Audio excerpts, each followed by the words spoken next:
Assalamualaikum anak-anak hebat. Hari ini kita akan melanjutkan pembelajaran matematika kita.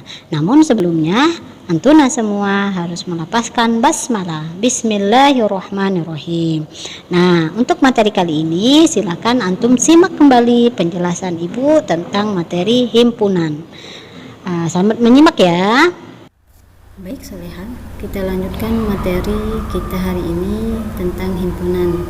Kemarin kita sudah belajar tentang pengertian dari himpunan, bagaimana menyajikan himpunan dan notasinya.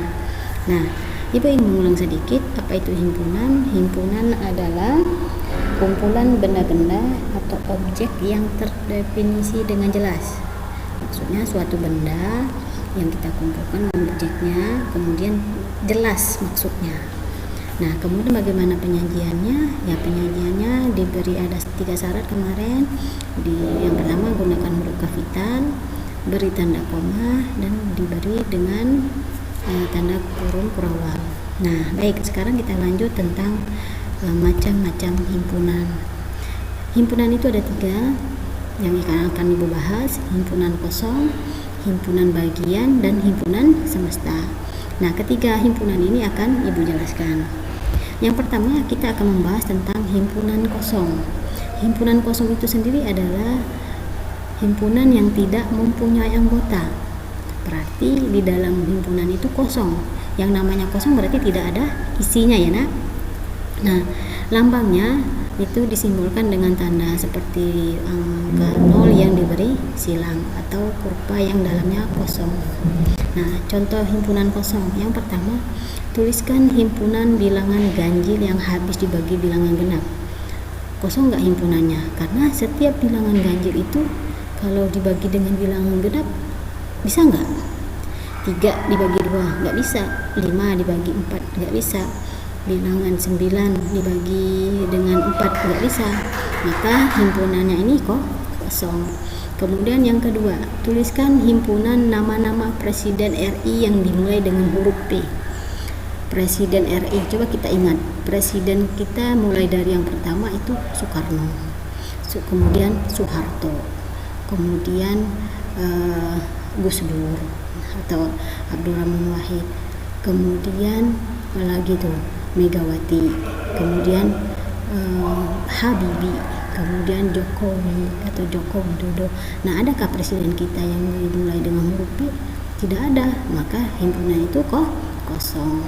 Yang ketiga, tuliskan himpunan nama bulan dalam setahun yang terdiri dari 25 hari. Coba kita pikir, dalam bulan Januari sampai bulan Desember kira-kira ada nggak yang satu bulannya itu 25 hari? Tidak ada, yang adanya 28 hari, itu hanya kadang di bulan Februari. Nah, jadi contoh-contoh ini merupakan himpunan kosong. Jadi himpunan kosong itu adalah himpunan yang tidak ada yang bisa kita tuliskan. Nah, kemudian kita yang kedua itu himpunan bagian. Himpunan bagian adalah suatu himpunan yang merupakan himpunan bagian dari himpunan lain. Maksudnya tuh ada sebuah himpunan, dia merupakan himpunan A, misalnya himpunan A ini merupakan bagian dari himpunan B.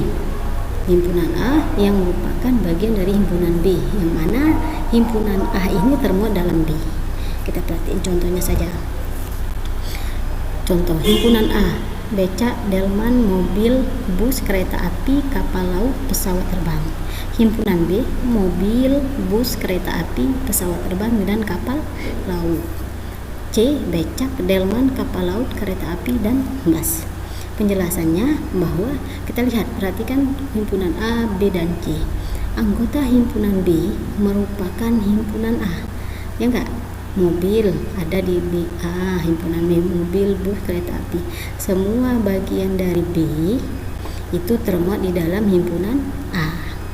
Nah, kemudian himpunan C juga, himpunan C merupakan bagian dari himpunan A. Maka bisa dikatakan himpunan B dan C bagian dari himpunan A. Kita notasinya ya, B. Nah, ini tanda seperti huruf C ini merupakan itu bagian, notasi dari himpunan bagian. Nah, sedangkan B tidak bagian dari C. Coba kita perhatikan. B, mobil, bus, kereta api, pesawat terbang, dan kapal laut. Nah, sedangkan di C ada becak, delman, kapal laut, kereta api, dan bus. Apa yang membedakan B dan C? Di B tidak ada becak, yang di C ada becak. Nah, ada delman juga. Sedangkan di B ada mobil, kemudian membedakan, maka himpunan B tidak memuat himpunan C. Yang benar adalah tadi himpunan B dan C termuat di bagian himpunan A. Gitu ya nak ya. Oke, kita lanjut. Contoh lainnya. Siswa kelas 7 di SMP IT Nur Ilmi. Berarti semua siswa kelas 7 terhitungnya dari 7A sampai 7F. Kemudian himpunan A, semua siswa kelas 7E di SMP IT Nur Ilmi 2. B, semua siswa perempuan di SMP IT Nur Ilmi 2. C, semua siswa laki-laki di SMP Nur Ilmi 2. Oke.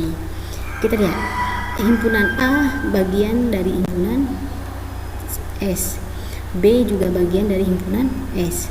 C juga berupa bagian himpunan S. Nah, sekarang apakah B dan C himpunan bagiannya terbagi bagian dari himpunan A? Tidak, karena di sini yang B, himpunan B semua siswa perempuan di kelas 7. Sedangkan ini hanya 7 ya itu ya. Oke, sekarang ini penjelasannya tadi.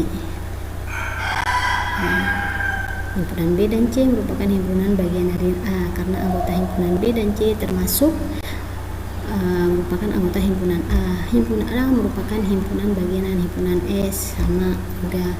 Himpunan B bukan himpunan dari C, begitu juga sebaliknya. Nah ya. Nah, sekarang yang ketiga, kita masuk ke himpunan semesta. Himpunan semesta itu adalah himpunan yang memuat semua objek. Himpunan yang memuat semua objek atau anggota yang sedang dibicarakan, yang kita tuliskan misalnya, atau kita pikirkan. Contoh, tentukan himpunan semesta. Nomor 1, A, 2, 4, 6, 8, dan 10. Nomor 2, himpunan H, paus, harimau, kucing, singa, monyet, dan sapi. Bagaimana penjelasannya? Berikut. Himpunan semesta yang mungkin adalah A. Jadi himpunan semesta yang mungkin dari angka 2, 4, 6, 8, 10 tadi bisa saja A itu merupakan bilangan genap. Benar nggak? 2, 4, 6, 8 bilangan genap. A, bilangan caca. Juga benar, karena bilangan caca itu juga dimulai dari angka 1. Kemudian A, bilangan bulat. Ya juga, bilangan bulat bisa mulai dari angka 0 atau angka positif dan bilangan yang positifnya. Nah, jadi himpunan A tidak mungkin bilangan ganjil. Ada nggak tadi himpunan A angka 3, angka 5, angka 7? Enggak. Maka himpunan A tidak mungkin bilangan ganjil. Nah, atau bisa juga kan himpunan A tadi bukan bilangan prima. Nah, gitu ya, tidak bilangan ganjil karena semua anggotanya bilangan kelipatan 2. Atau tidak juga bilangan prima karena anggotanya habis dibagi oleh bilangan 6. 4 habis dibagi 2, 6 habis dibagi 2, 8 habis dibagi 2, 10 habis dibagi 2. Nah, jadi bilangan himpunan A tadi bisa dikatakan kita bicarakannya termasuk bilangan genap, termasuk bilangan caca, ataupun bilangan bulat. Kemudian yang tadi ada hewan paus, dan mamalia yang lainnya. Nah, himpunan semesta yang mungkin terjadi adalah H, itu adalah golongan hewan mamalia. Hewan mamalia itu yang menyusui. Kemudian atau juga H, hewan yang bernapas menggunakan paru-paru, karena termasuk yang kayak ada ikan paus itu kan menggunakan paru-paru. Nah, himpunan A itu tidak mungkin menghasilkan himpunan semesta hewan darat. Kenapa? Sebab ada anggotanya yang bukan hewan darat, yakni paus. Tidak bisa juga dikatakan himpunan yang berkaki 4 karena ada anggotanya yang tidak berkaki 4, yaitu paus dan monyet. Nah, gitu ya. Udah jelas ya bahwa himpunan semesta itu adalah kumpulan semua objek yang sedang kita bicarakan.